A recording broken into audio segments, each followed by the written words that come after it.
Hey, I'm Zvi Band, and today I'm going to talk to you about something called the liking gap, the scientifically proven reason why people actually like you more than you think you do. As someone who's built multiple relationship management platforms and coached thousands on networking, I've seen firsthand how this crazy psychological phenomenon holds people back. And listen, I still struggle with this myself. By the end of this video, you'll understand why you've been underestimating your likability, how I personally work to overcome this barrier daily, and the simple shifts that can transform your approach to building relationships. This matters because once you recognize this gap exists, you'll feel more confident reaching out to people who can help advance your career and business. It sounds crazy. I used to be terrified of reaching out to people. Back when I was running my first CRM company, I literally lay in bed at night overthinking an email I needed to send to a potential investor or partner. I would rewrite text messages 10 times before sending them, convinced that the person on the other end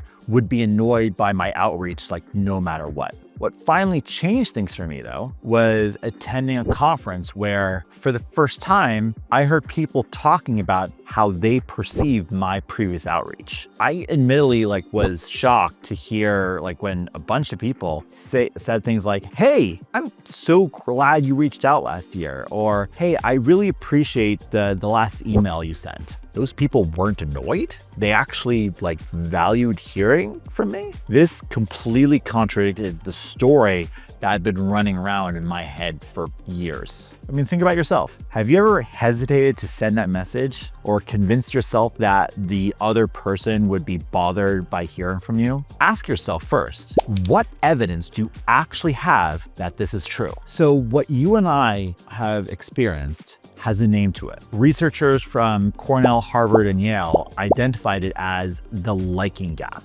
So their studies, which you can find published in Psychological Science, showed that after conversations, we consistently underestimate how much the other person enjoyed talking with us. I want you to think about that for a second. After you talk with someone new, they typically walk away with a more positive impression of you than you believe they did. Have you noticed that disconnect in your own interactions? This is actually pretty strange because humans typically overestimate their abilities in most areas. We think we are better drivers than average, more ethical than our peers, and smarter than most people. But when it comes to our social likability, suddenly we flip around and become harsh critics. So why, though, does this happen? Researchers have actually found that we are hyper aware of our own social awkwardness.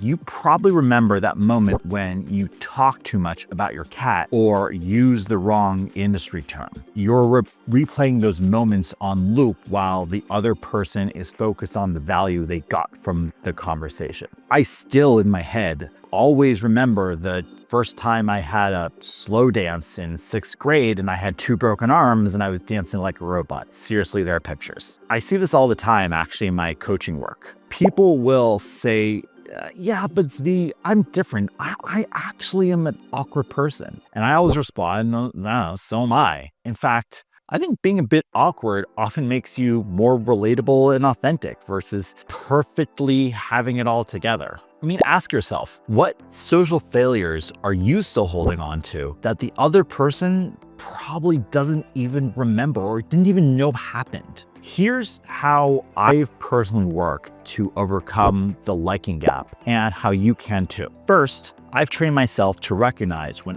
I'm falling into this trap. When I catch that voice in my head saying, they don't want to hear from me, I consciously remind myself of the research. So now, when I'm about to reach out to someone, I'll actually think, science says they probably like me more than I think they do. I know it sounds silly, but trust me, it works. I mean, do you have a mental checklist before reaching out to someone? What would change if you added remember the liking gap to that list before your next meeting or big pitch? Second, I flip the script. Instead of thinking, I don't want to bother them, I've trained myself to think they might actually be happy to hear from me. I don't think this is fake confidence. Again, it's actually more aligned with reality according to the science. Think about the last time someone from your past reached out to you. Were you annoyed or are you pleased? Most people feel flattered when others think of them. Third, I've become intentional about reducing pressure in my outreach. For example, when I'm reconnecting with someone, I'll often send something like, "Hey Sam, was just looking at the article you shared last month about customer retention strategies. Made me think of our conversation at the conference. Hope all is well with the new product launch." Then sometimes I'll add a "no need to respond to this," or "hey, if you're busy, no worries" at the end. This takes the pressure off of not just me, but actually both of us. They don't feel obligated to respond. I don't sit there refreshing my inbox. But you know what? They respond anyways. And here's the crazy thing. I still deal with this daily. And here's the crazy thing. I still deal with social anxiety daily. I regularly host dinners with my network, and even when planning these, I will still hesitate before sending invitations. People have literally told me, unprompted, months after attending a dinner, "I hope I get invited to the next one." And yet, when it's time to send those invitations, I'll still pause and wonder, "Yeah, but do they actually want to come?" They are telling me with their words, and still that voice in my head is saying, no, they don't want to come. It's completely rational, I know, but that's how deeply ingrained this psychological pattern is. I mean, think, when was the last time you held back on organizing something because you weren't sure people would value it? So let's recap. The liking gap is a scientifically proven tendency we all have to underestimate how much others like us and enjoy our company. This happens because we're hypercritical of our own social performance in ways that others simply aren't. By recognizing when this is happening, you can flip your thinking to align with this reality and remove pressure from your interactions. That way, you can build more authentic connections that benefit both your career and personal life. Your immediate next step? I just want you to think of someone you've been hesitant to reach out to and send them just a quick, no pressure message today. Ask yourself, well, listen, what's the worst thing that could happen? And what opportunity might I miss by not reaching out? So I'm Steve And I'd love to hear your experiences with the liking gap now that you know what it is. Let me know in the comments about a time when you were surprised by how positively someone responded to your outreach despite your initial perception. I hope you found this valuable. If you have any questions or comments or topics you'd love for us to cover, post in the comments below and we'd love to cover it in a future video.